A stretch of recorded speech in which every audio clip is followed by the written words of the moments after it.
ओम शांति। आज 19 अगस्त 2024 और आज है हमारा प्यारा मीठा रक्षाबंधन का पावन त्योहार। ऐसे पावन रक्षाबंधन की सबको बहुत बहुत हार्दिक शुभकामनाएं, बधाई हो, मुबारक हो। रक्षाबंधन के इस पावन पर्व पर हम स्वयं के साथ दृढ़ संकल्प करके प्रतिबद्ध होते हैं और सदा खुशी और उमंग उत्साह के साथ आगे बढ़ना है। 3 रक्षा हमें करनी है: स्वरक्षा, मर्यादा रक्षक और यज्ञ रक्षक। स्वरक्षक यानी अपनी स्थिति की रक्षा हमें खुद करनी है। बातें अनेक आएगी लेकिन हम विचलित न हो। आत्म अभिमानी स्थिति का तिलक लगाते हुए अपनी स्थिति की रक्षा हमें सदा करनी है। मर्यादा रक्षक, बाबा ने इतने श्रेष्ठ जो पवित्रता की मर्यादा दी है, उसकी रक्षा भी मुझे अपने जीवन द्वारा करनी है।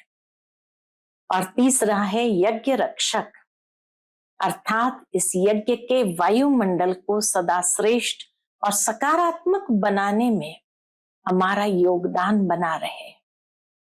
कभी भी मेरे कारण ये यज्ञ का वायुमंडल अशुद्ध न हो, उसके लिए हम प्रतिबद्ध हैं। तो ये 3 रक्षक हमें बनना है। कैसे बनेंगे? तो जैसे राखी में 2 धागे होते हैं, तो पहला धागा है हिम्मत का। हिम्मत का एक कदम हमें उठाना है और बाबा 1000 कदम मददगार है। और उमंग उत्साह, जितना खुशी से उमंग उत्साह से हम आगे बढ़ते जाएंगे तो परमात्मा परम रक्षक की छत्र छाया में स्वयं को अनुभव करते हुए आगे बढ़ेंगे। तो ऐसी शुभ रक्षाबंधन सभी को बहुत बहुत मुबारक हो। सुनते हैं आज के बाबा के अनमोल मधुर महावाक्य। ओम शांति। मीठे बच्चे, ज्ञान की धारणा करते रहो तो अंत में तुम बाप समान बन जाएंगे। बाप की सारी ताकत तुम हजम कर लेंगे। आज की मुरली से प्रश्न है, किन 2 शब्दों की स्मृति से स्वदर्शन चक्रधारी बन सकते हो? उत्तर, 2 शब्द जो बाबा ने दिया है, उत्थान और पतन, सतो प्रधान और तमो प्रधान, शिवालय और वैश्यालय। ये 2 बातें स्मृति में रहे तो तुम स्वदर्शन चक्रधारी बन जाएंगे। तुम बच्चे अभी ज्ञान को यथार्थ रीति जानते हो। भक्ति में ज्ञान नहीं है, सिर्फ दिल खुश करने की बातें करते रहते हैं। भक्ति मार्ग है ही दिल खुश करने का मार्ग। ओम शांति। मीठे मीठे रूहानी बच्चों प्रति बाप बैठ समझाते हैं। अब तुम बच्चों के लिए बाप कहते हैं, तुम कितने ऊंच थे। उत्थान और पतन का यह खेल है। तुम्हारी बुद्धि में अब है कि हम कितने उत्तम और पवित्र थे। पावन रक्षाबंधन के बाबा याद दिलाते हैं कि सतयुग में हम कितने उत्तम और पवित्र थे, अब कितने नीच बने हैं।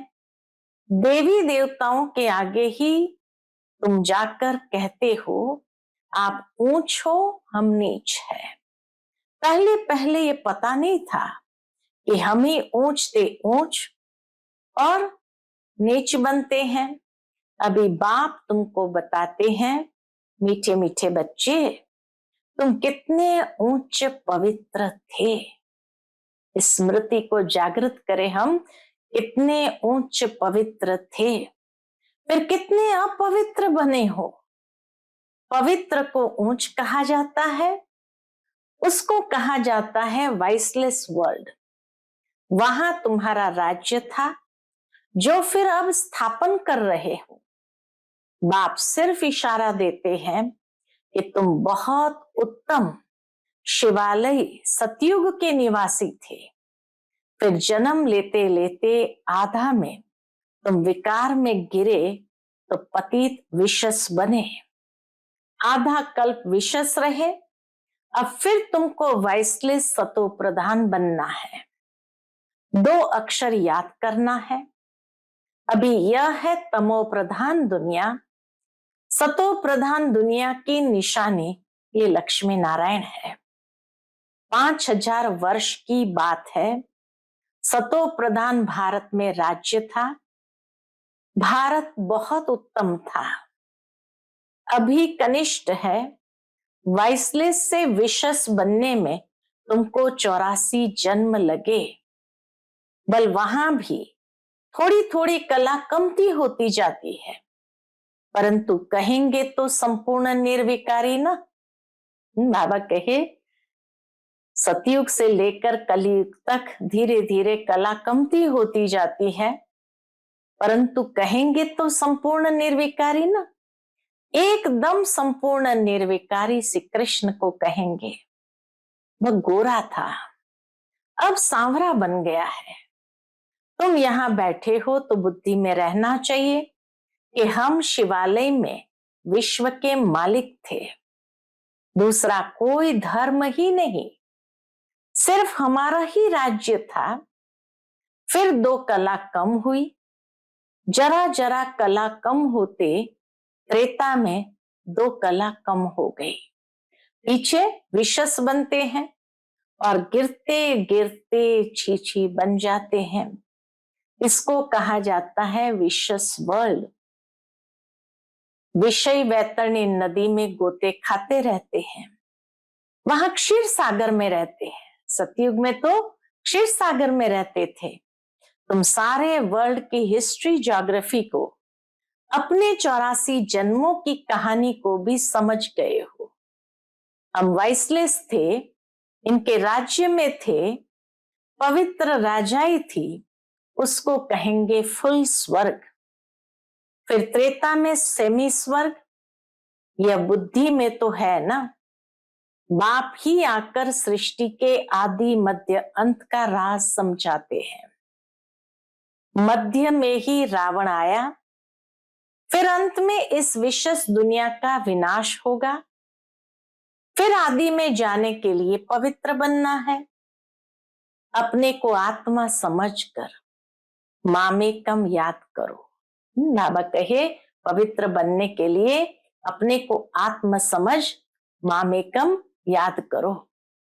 अपने को देह नहीं समझो। तुमने भक्ति मार्ग में वायदा किया था। क्या वायदा किया था? बाबा आप आएंगे तो हम आपका ही बनेंगे। आत्मा बाप से बातें करती है। श्री कृष्ण कोई सर्व आत्माओं का बाप थोड़ी था। आत्माओं का बाप तो निराकार शिव बाबा एक ही है। उस हद के बाप से हद का वर्षा, बेहद के बाप से बेहद का वर्षा भारत को मिलता है। इसलिए सतयुग को कहा जाता है शिवालय। शिव बाबा ने आकर देवी देवता धर्म की स्थापना की। यह तो सदैव याद रखना चाहिए। खुशी की बात है ना। अभी हम फिर शिवालय में जाते हैं। कोई मरता है तो कहेंगे स्वर्ग गया, परंतु ऐसे कभी कोई जाता नहीं है। ये सब भक्ति मार्ग के कपोड़े हैं। दिल खुश करने के लिए बाबा कहे ये सब भक्ति मार्ग के बातें किस लिए हैं? दिल खुश करने के लिए। सच सच हेवन में तो अभी तुम जाने वाले हो। वहां कोई रोग आदि होते नहीं। तुम सदैव हर्षित रहते हो। तो बाप कितना सहज करके छोटे छोटे बच्चे को जैसे बैठ समझाते हैं। कल बाहर में कहां भी रहते तुम पद पा सकते हो। इसमें पवित्रता तो पहले मुख्य है। बाबा कहे कहीं पर भी रहते तुम पद पा सकते हो, क्योंकि इसमें पवित्रता तो पहले मुख्य है। खान पान शुद्ध हो। देवताओं के आगे कभी सिगरेट बीड़ी आदि का भोग लगाते हैं क्या? ग्रंथ के आगे कभी अंडे व बीड़ी आदि का भोग रखा है? ग्रंथ को समझते हैं यह जैसे गुरु गोविंद का शरीर है। ग्रंथ को इतना मान देते हैं यह गुरु की जैसे देह है, ऐसे सिख लोग समझते हैं। परंतु गुरु नानक ने थोड़ी बैठ ग्रंथ लिखा है। नानक ने तो अवतार लिया, सिख लोगों की वृद्धि हुई, बाद में वह ग्रंथ आदि लिखे हैं। एक के बाद फिर सिख धर्म में आते गए हैं। पहले तो ग्रंथ भी इतना छोटा हाथ का लिखा हुआ था। अब गीता के लिए समझते हैं यह श्री कृष्ण का रूप है। ऐसे मानो जैसे नानक का ग्रंथ वैसे श्री कृष्ण की गीता गाई हुई है। श्री कृष्ण भगवान वाच ही कहते रहते हैं। इसको कहा जाता है अज्ञान। ज्ञान तो एक परमपिता परमात्मा में ही है। गीता से ही सद्गति होती है। वह ज्ञान तो बाप के पास ही है। ज्ञान से दिन, भक्ति से रात होती है। अब बाप कहते हैं आत्मा को पवित्र बनाना है, उसके लिए मेहनत करनी पड़े। माया के तूफान ऐसे जबरदस्त आते हैं जो ज्ञान एकदम उड़ जाता है, इसको बोल भी ना सके। पहला काम विकार ही बहुत तंग करता है, उसमें ही टाइम लगता है तो एक सेकंड में जीवन मुक्ति की बात। बच्चा पैदा हुआ और मालिक बना, तुमने पहचाना शिव बाबा आया हुआ है और वर्षे के हकदार बने। गीता भी शिव बाबा ने ही गाई थी, उसने ही कहा है, क्या कहा है? माम एकम याद करो। मैं इस साधारण तन में आता हूं। श्री कृष्ण साधारण थोड़ी है, वह तो जन्म लेते हैं तो जैसे बिजली चमक जाती है, बहुत प्रभाव पड़ता है। इसलिए श्री कृष्ण का अब तक भी गायन करते हैं। बाकी शास्त्र आदि सब भक्ति मार्ग के हैं। इंग्लिश में फिलॉसफी कह देते हैं। स्पिरिचुअल नॉलेज तो स्पिरिचुअल फादर ही दे सकते हैं।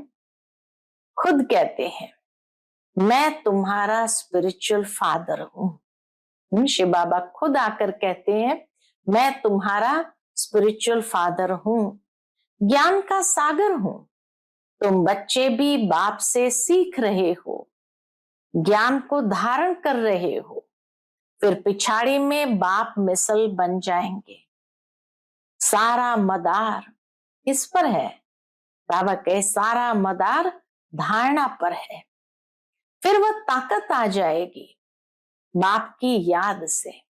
धारणा करेंगे, याद करेंगे तो बाबा कहे ताकत आ जाएगी। याद को जौहर कहा जाता है। तलवारों में भी फर्क तो होता है ना। वही तलवार 100 रुपए वाली भी होती है, वही तलवार 3-4 हजार की भी होती है। बाबा तो अनुभवी है ना। तलवार का बहुत मान होता है। गुरु गोविंद सिंह की तलवार का कितना मान है। तो तुम बच्चों में भी योग का बल चाहिए, तो ज्ञान तलवार में जौहर चाहिए।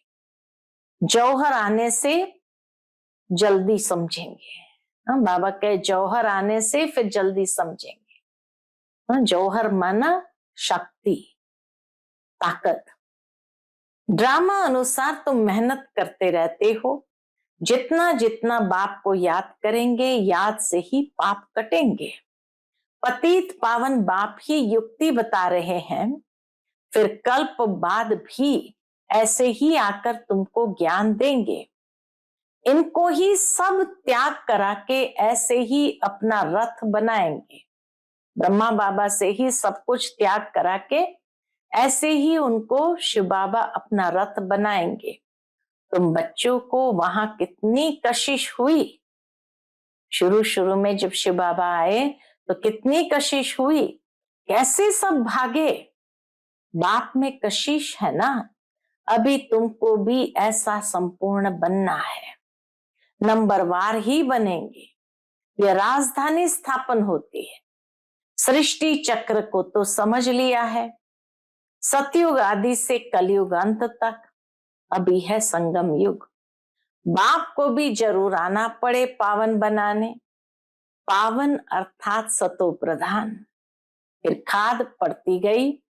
अब वह खाद निकले कैसे?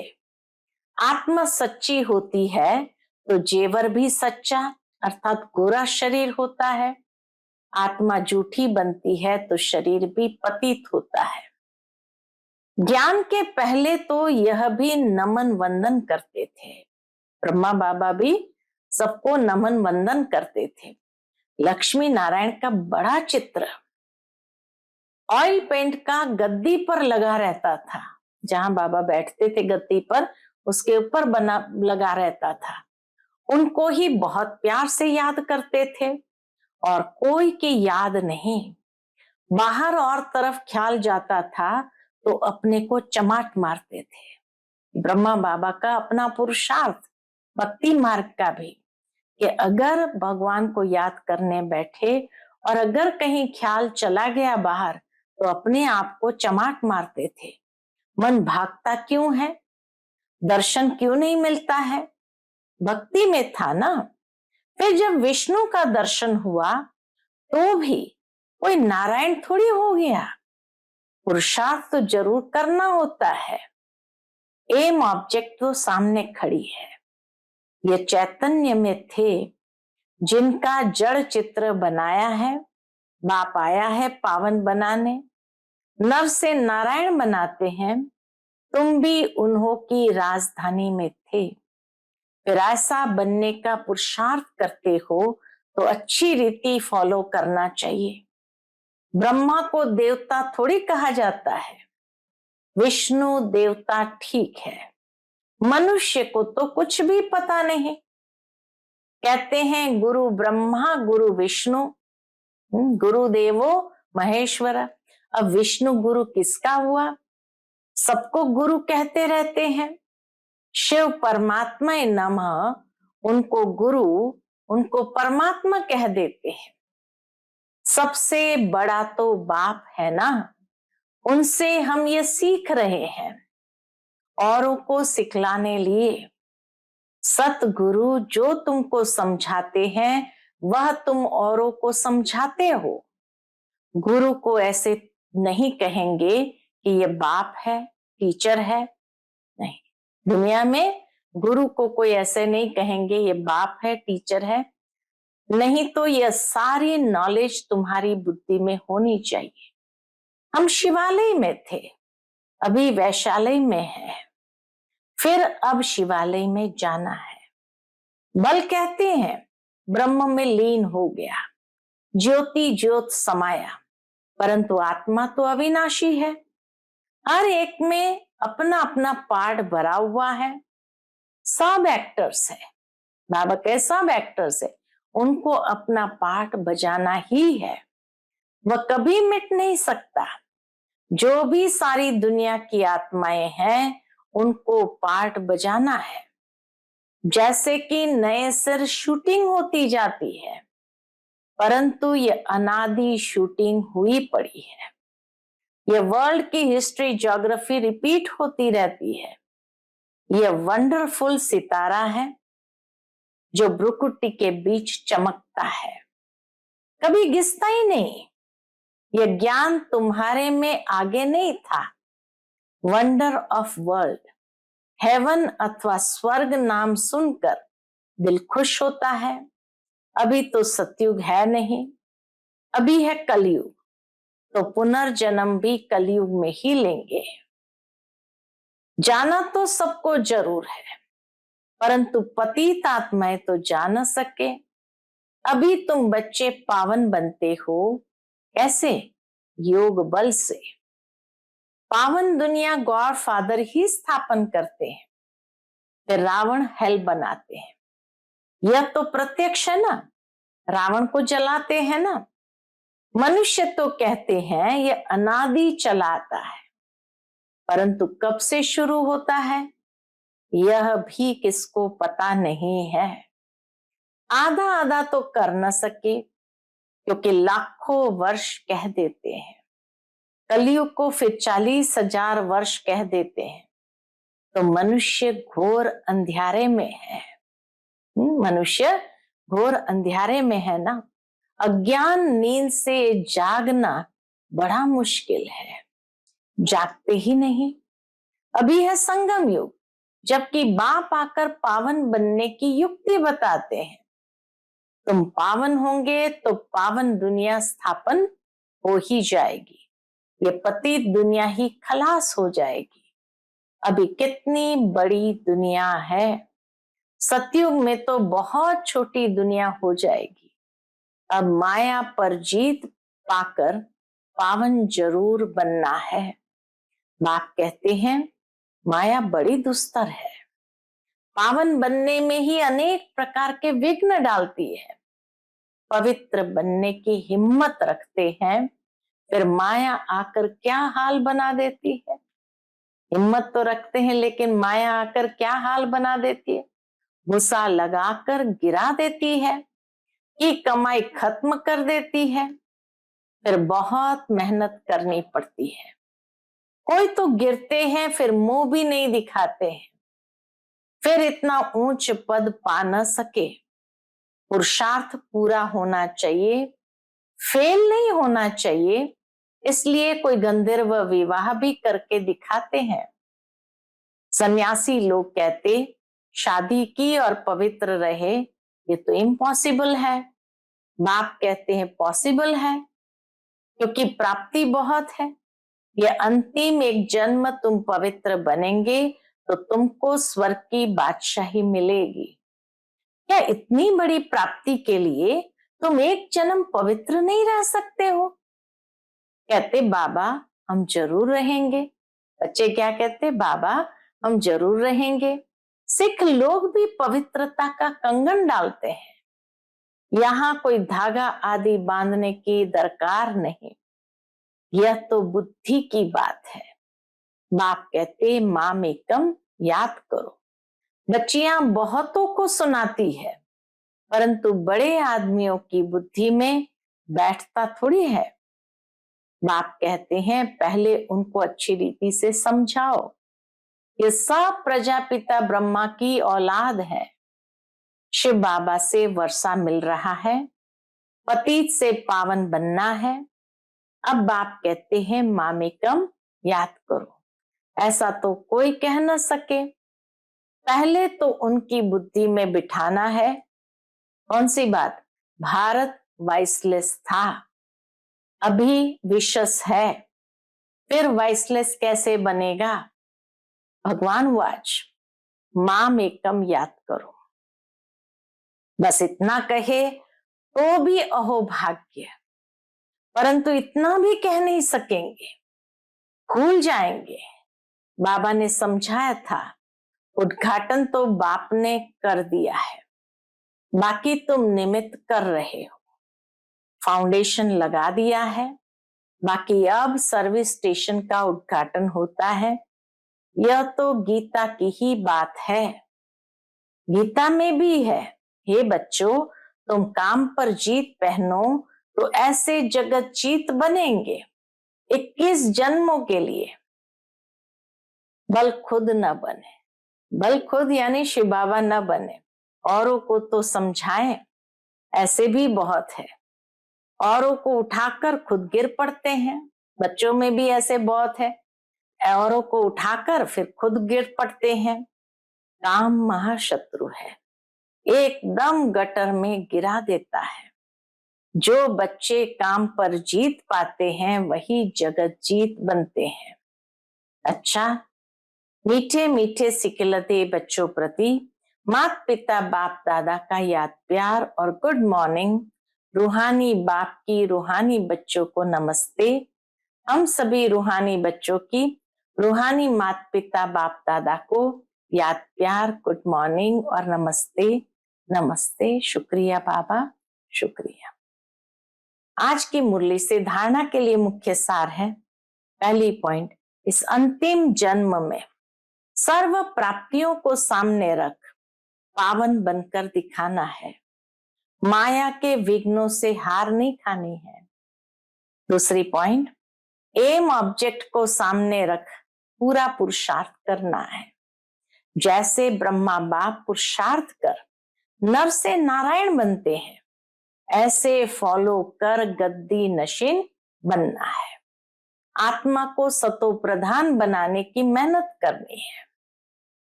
आज का बाप दादा का मधुर वरदान हम बच्चों के प्रति है, अधिकारी बन समस्याओं को खेल खेल में पार करने वाले हीरो पाठधारी भव। अधिकारी बन समस्याओं को खेल खेल में पार करने वाले हीरो पाठधारी भव। चाहे कैसी भी परिस्थितियां हो, समस्याएं हो, लेकिन समस्याओं के अधीन नहीं। अधिकारी बन समस्याओं को ऐसे पार कर लो जैसे खेल खेल में पार कर रहे हैं। चाहे बाहर से रोने का भी पार्ट हो, लेकिन अंदर हो ये सब खेल है, जिसको कहते हैं ड्रामा। और ड्रामा के हम हीरो पार्टधारी है। हीरो पार्टधारी अर्थात एक्यूरेट पार्ट बजाने वाले। इसलिए कड़ी समस्या को भी खेल समझ हल्का बना दो, कोई भी बोझ न हो। आज का स्लोगन है, सदा ज्ञान के सिमरण में रहो तो सदा हर्षित रहेंगे, माया की आकर्षण से बच जाएंगे। सदा ज्ञान के सिमरण में रहो तो सदा हर्षित रहेंगे, माया की आकर्षण से बच जाएंगे। अच्छा, ओम शांति।